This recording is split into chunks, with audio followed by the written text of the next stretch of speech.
8 তাৰিখে এই ব্যক্তিজনৰ বিৰুদ্ধে আমি এটা ডাঙৰ অভিযোগ প্ৰমাণ সহকাৰে আনিব গৈ আছোঁ। ইয়াৰ আগতে তেওঁলোকে ডেফিনেটলি চেষ্টা কৰিব যে মোক অলপ বদনাম কৰা, মোক অলপ অপমান কৰা, কিন্তু মই নিজে জানো যে মোৰ বিৰুদ্ধে এটা কথাও কোনেও প্ৰমাণ কৰিব নোৱাৰে, কাৰণ মই যিহেতু একো নকৰোঁৱেই। আৰু আজিলৈকে মই ৰাজনীতিত অহাৰ পৰা 1996 চনৰ পৰা এই কথাবোৰ মই শুনিয়ে আছোঁ, কিন্তু আজিলৈকেতো কোনেও একো সৰু প্ৰমাণ এটাও কৰিব পৰা নাই। 9 তাৰিখে এই গোটেই কেইজনৰ বিৰুদ্ধে মই আদালততো গোচৰ দিম আৰু তেওঁলোকে আদালতত প্ৰমাণ কৰক যে হিমন্ত বিশ্ব শৰ্মাই ক'ত ভুল কাম কৰিছে।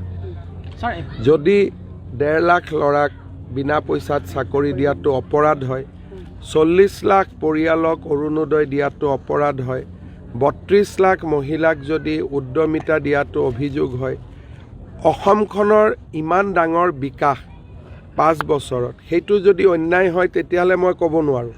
কিন্তু তাক বাদ দি আজিও মই প্ৰত্যাহ্বান জনাই ক'ব পাৰোঁ যে এই গোটেইকেইজন কংগ্ৰেছী এওঁলোক হ'ল এটা ক'ব গ'লে অসমখনক বিক্ৰী কৰিবলৈ উঠি পৰি লগা এটা পাৰ্টি। তেওঁলোকৰ আৰু একো নাই। সিদিনাখনো মই কৈছিলোঁ গোটেই গুৱাহাটীত তেওঁলোকে ৱালিং কৰিছে নতুন বৰ অসম। মানে কি? মানে মিয়াক লৈ পেলাই বৰ অসম হ'ব। এই কথাবোৰ আমাৰ মানুহে তেওঁলোকক দেখি আছে। তেওঁলোকে ভাবিছে যে মানুহে তেওঁলোকক দেখি থকা নাই, মানুহে তেওঁলোককো দেখি আছে। আজি কংগ্ৰেছ দলে উত্তৰ দিব লাগিব, গড় হত্যা মাৰি গড়ৰ খৰ্গবিলাক কাক বিক্ৰী কৰিছিলে, সেইবিলাক বন্ধ কৰাটো আজি মোৰ কংগ্ৰেছে কি পৰিৱৰ্তন বিচাৰিছে। প্ৰথম আমি গড় হত্যা বন্ধ কৰিলোঁ, তেওঁলোকে আকৌ আগলৈকে পৰিৱৰ্তন কৰিব খোজে যাতে গড় হত্যা আৰম্ভ হয়। আমি টকা নিদিয়াকৈ চাকৰিৰ ব্যৱস্থা কৰিলোঁ, এতিয়া এইটো তেওঁলোকে কি পৰিৱৰ্তন কৰিব? মানে টকা লৈ পেলাই চাকৰি দিয়া। পৰিৱৰ্তন কৰিবলগীয়াটো একো নাই। এতিয়া পৰিৱৰ্তন কৰিলে উল্টা পৰিৱৰ্তনহে কৰিব লাগিব। গাড়ীৰ চকাটো আগৰ ফালে গৈছে।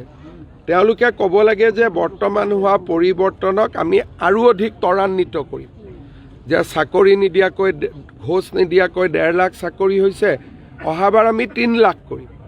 তাৰমানে পৰিৱৰ্তনটোক আৰু দুৰন্ত কৰিম, ক্ষিপ্ৰ কৰিম।